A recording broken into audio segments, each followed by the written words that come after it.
Okay बेटा, तो अभी हम कॉइन एंड डाइस से रिलेटेड क्वेश्चंस देखते हैं। ठीक है, तो अगर हमारे पास टोटल एक पासा है तो टोटल चीज़ें आ सकती हैं 6। 6 की पावर 1 मीन्स 6।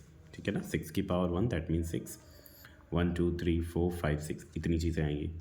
मैंने कहा अगर मेरे पास दो पासे हैं तो दो पासे के लिए आप याद रखोगे 6 की पावर n होता है, दैट मीन्स 6 की पावर 2 दैट मीन्स 6 इंटू 6 236। तो 6 इंटू 6 हो जाएगा 36 आया। ठीक, अब ये होता है टोटल आउटकम कब, जब आपके पास दो पासे होंगे। ठीक है ना, लूडो खेलते हो वो वाला, अगर आपके पास दो होगा तब इतनी चीज़ें आएंगी। इसको बनाने का जो पैटर्न है बहुत इजी होता है। सबसे पहले 1 की पूरी रो लिख दी मैंने, 2 का रख दिया, 3 का रख दिया, 4 का रख दिया, 5 का रख दिया, 6 का रख दिया। ओके, फिर यहाँ से 1 2 6 नंबर लिख दिए, 1 2 3 4 5 6, 1 2 3 4 5 6, 1 2 3 4 5 6, 1 2 3 4 5 6, 1 2 3 4 5 6, 1 2 3 4 5 6। तो ये बहुत ही ईजी होता है। अब हम डाइस से रिलेटेड कुछ क्वेश्चंस को देखते हैं। ठीक है ना, डाइस से रिलेटेड हम क्वेश्चंस करेंगे। आप देखिए एग्जाम्पल के तौर पे, जैसे कि हमने सबसे पहले ये लिखा है a dice thrown. A dice thrown मतलब पासा आपके पास एक है। आपको भी पता है अगर हमारे पास सिंगल डाई होगी, अगर हमारे पास सिंगल डाइस है, ठीक है, अगर हमारे पास एक पासा है तो या तो 1 आएगा या 2 आएगा या 3 आएगा या 4 आएगा या 5 आएगा या 6 आएगा।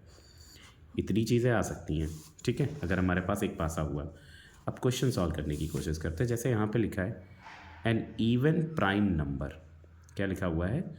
N even prime number. तो देखिए आपको बता दूं, जैसे 2 हमारा इवन नंबर भी होता है और 2 हमारा प्राइम नंबर भी है। सबसे स्मॉलेस्ट प्राइम नंबर कौन सा है? 2 है। तो इवन प्राइम यही है सिर्फ हमारे पास 2। तो टोटल नंबर्स हमारे पास अगर मैं पूछूँ आपसे तो टोटल नंबर आपका है 6।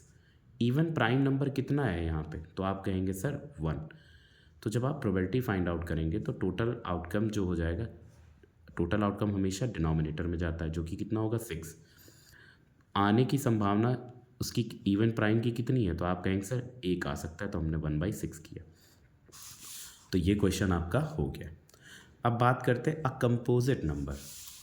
जैसे अब आपसे अगर बात की जाए कंपोजिट नंबर के लिए, तो आपको पता होना चाहिए कंपोजिट नंबर बेसिकली वो नंबर होते हैं जिनके फैक्टर 2 से ज़्यादा होते हैं। एग्जाम्पल के तौर पे जैसे मैंने लिखा 3। सो बेटा जो 3 होता है सिर्फ 1 और 3 से ही डिविजिबल होता है। ठीक है, लेकिन अगर मैं 4 लिख दूंगा तो आप कहेंगे सर ये 1 से भी जाएगा, 2 से भी जाएगा और 4 से भी जाएगा। तो देखिए यहाँ पे मोर देन 2 हो गया कि नहीं? यहाँ टोटल 3 हो गए, यहाँ पे 2। तो 2 वाले हमेशा प्राइम नंबर होते हैं, और जिनके 3 से ज़्यादा, 3 हो जाए, 4 हो जाए, 5 हो जाए, 6 हो जाए, मतलब जितने ज़्यादा फैक्टर आए वो आपका कंपोजिट होता है। ठीक, तो अब इस नंबर पे आइए, कंपोजिट नंबर आपको क्या दिख रहा? तो कंपोजिट आपको 4 दिखेगा और 6 दिखेगा। बाकी ये भी प्राइम होगा, ये भी प्राइम होगा, ये भी प्राइम होगा। तो कंपोजिट सिर्फ 2 नंबर दिख रहा है। तो अगर मैंने कहा प्रोबेबिलिटी मुझे किसकी चाहिए? कंपोजिट नंबर की प्रोबेबिलिटी चाहिए। तो आप कहेंगे सर टोटल आउटकम कितना होता है? 6। हमने लिख दिया 6। टोटल आउटकम 6 हो गया। कंपोजिट नंबर हैं कितने? 1 और 2। तो आप कहेंगे सर 2/6 दैट मीन्स 1/3। ये आपकी प्रोबेबिलिटी हो गई किसकी? कंपोजिट नंबर की। क्या हो गया? 1/3। तो ये बेसिक सा क्वेश्चन था जब आपके पास सिंगल डाइस है। लेकिन हम क्वेश्चन को चेंज करते हैं। अब हम कहते हैं हमारे पास नंबर ऑफ डाइस कितनी हो गई? 2।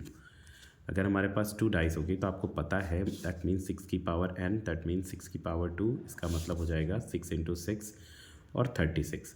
तो जब आपके पास 2 डाइस होगी तो टोटल आउटकम आपका, अभी आपने देखा था टोटल आउटकम आपका 1 2 3 4 5 6 था, जब आपके पास सिर्फ और सिर्फ एक पासा था। लेकिन अगर मैं कहूँ आपके पास 2 पासे हो गए तो आपके पास केसेस कितने आएंगे? 36। आउटकम कितना होगा? 36।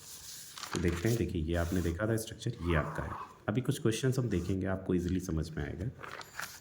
तो ये क्वेश्चन लिखा हुआ है in a simultaneous throw of a pair of a dice. Pair of a dice का मतलब हो गया 2 पासे हैं। Find the probability of getting. देखिए ये सारे क्वेश्चंस हैं आपके लिखे हुए।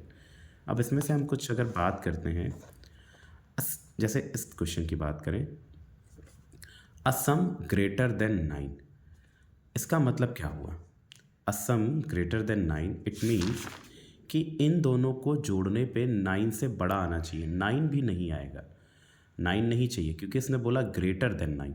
अगर equal to 9 and greater than 9 बोलता तब हम 9 को शामिल करते, लेकिन अभी हमें 9 से बड़ा चाहिए। 9 से बड़ा दैट मीन्स 10 चाहिए, 11 चाहिए, 12 चाहिए, इस तरीके से चाहिए। तो चलिए हमने सबसे पहले लास्ट से उठाया, इसको सम करने पे कितना आएगा 12, एक मिला, यहाँ पे 11 आएगा, 6 5 11, 6 4 10, 6 3 9। तो आपको पता है अगर 9 भी आएगा तो हमें उसको लेना है नहीं। तो यहाँ पे टोटल कितनी चीज़ें आपको मिली जिनका सम 9 से बड़ा होगा, तो आप कहेंगे सर 1 2 3, 3 बातें मिल गई। ठीक, यहाँ पे आइए 11 हो गया, ये 10 हो गया, तो यहाँ पे 2 चीज़ें आपको ऐसी मिली जिनका सम 9 से ज़्यादा है। ठीक है, इसको फिर से समझिए, इन दोनों को जोड़ने पे 9 से ज़्यादा आना चाहिए। तो मैंने जोड़ा 10 आया, 9 से ज़्यादा 9 भी आएगा तब भी नहीं लेंगे। जैसे इसको ऐड करने पे 9 आया लेकिन हम इसको इंक्लूड नहीं करेंगे। तो यहाँ पे 6 4 10, 6 5 11, 6 6 12, 3 नंबर यहाँ पे मिलते हैं, 5 5 10, 6 5 11, 2 नंबर यहाँ पे मिलते हैं। तो ये कितना हो गया, 3 2 5। यहाँ पे देखिए 6 4 10, 9 वाला ले नहीं सकते तो यहाँ, और यहाँ पे ऐसा कोई नंबर नहीं है, और यहाँ पे भी और यहाँ पे भी जिनको जोड़ने पे हमारे पास कितना है 9 से ज़्यादा। तो हमने कहा एक नंबर ये लिया 6 4 10, 2 और 3, 3 2 5 1 6। इस क्वेश्चन को जब सॉल्व करेंगे अ सम ग्रेटर देन 9, तो आपको भी मालूम है कि टोटल आउटकम कितना होगा, तो टोटल आउटकम तो 36 होगा, लेकिन पॉसिबल केसेस कितने हैं। तो केसेस में आप बोलेंगे सर 9 से बड़े सिर्फ 6 ऐसे 6 ब्लॉक्स हैं जिनमें 9 से बड़ा आएगा। 6 ब्लॉक्स कौन से हैं, 1 2 3 4 5 6, तो इतने ही 6 ही नंबर हुए ना जिनका सम करने पे कितना आएगा 9 से ज़्यादा। तो आप कहेंगे सर इसका जो प्रोबेबिलिटी होगी वो उसका आंसर होगा क्या, उसका आंसर होगा 6/36, जिसका मतलब 1/6 ये हो गया आंसर। आई होप थोड़ा सा आया होगा। अभी एक और एग्जांपल देखेंगे आपको अच्छे से आएगा। देखिए लिखा क्या है, 2 will come up at least once, कम से कम एक बार 2 आया हो। अगर आप इस क्वेश्चन को देखिए क्या बोला गया, 2 will come up at least once, कम से कम एक बार 2 आया हो। कम से कम एक बार, अगर कम से कम एक बार बोला है तो एक बार भी चलेगा और 2 बार भी चलेगा। 2 दोनों पे भी हो सकता है, 2 एक पे, लेकिन 2 जिसमें 2 नहीं होगा, 2 नहीं आएगा, उसको आप काउंट नहीं करेंगे। तो बोला गया है 2 will come up at least once, कम से कम एक बार आया हो। तो हमने चलिए यहाँ पे चेक किया, तो हमने कहा देखिए 2 दोनों में से किसी एक पे आया है, मतलब 0 नहीं चलेगा, एक बार 2 आया तब भी चलेगा, दोनों पे 2 है तब भी चलेगा। तो यहाँ पे सिर्फ एक ऐसा नंबर ये है जिसमें 2 आया है, तो मैंने इसको इंक्लूड किया। यहाँ पे सारे नंबर हैं जिसमें 2 आया है, तो यहाँ पे 1 आया, वो एक नंबर आया, यहाँ पे 6 नंबर हो गए।